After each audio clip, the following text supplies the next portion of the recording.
So guys, the workshop is nearly over. Hopefully you've liked it and learned a lot. At this moment, some of you may ask yourself, how can I apply all this information to another 3D project? Also, our 3D scene we showed in this workshop may not be a universal 3D scene that contains the whole spectrum of possible 3D scenes. We nevertheless try to show you some universal tips and tricks you simply can apply to other 3D projects. That includes the 5 phases to make a project successful. Also, we showed you ways to find your ideas and visualize it with overpainting method or a simple 3D pre-visualization. These are also very helpful for a lot of 3D projects. Also, if you are working on a 3D project, do it from rough to fine. That means we start with a rough 3D pre-visualization and step by step we replace all the rough objects with the high detailed objects. Also, very important for everything you do is research and testing. So every workflow you want to use in your final scene should be tested and proven in a small restricted environment.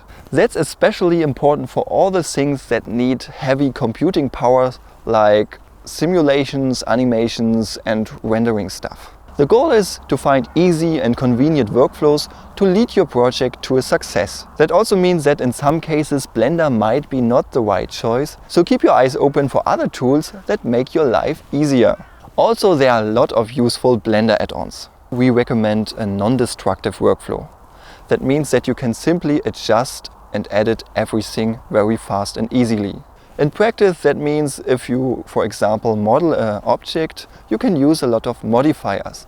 Modifiers you always can turn off and on or change the resolution. In terms of shading, we use a lot of seamless textures and also the materials fits automatically to the different surfaces of the different objects. Keep in mind, less is more. In the end, just your final animation or rendering counts, not how much effort you put into it. So in our scene, for example, we just use one HDRI map for the lighting, so we don't need to place a lot of individual lamps in our scene. Okay, I hope we could inspire you to get a bit deeper into the world of 3D creation and also not to back off for larger projects in the future. No matter how good your project is planned and how great your idea is, every project has its own ups and downs. Not every time everything works as you hope and you expected, and maybe sometimes you want to throw your project into the trash bin. But if you give everything and stick to it, you will be rewarded in the end. Even if the reward is just the experience you made, but this can be very useful for your future projects.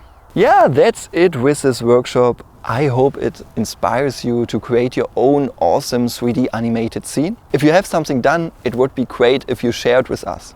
Our contact info you find on our website AgenZasBrothers.com.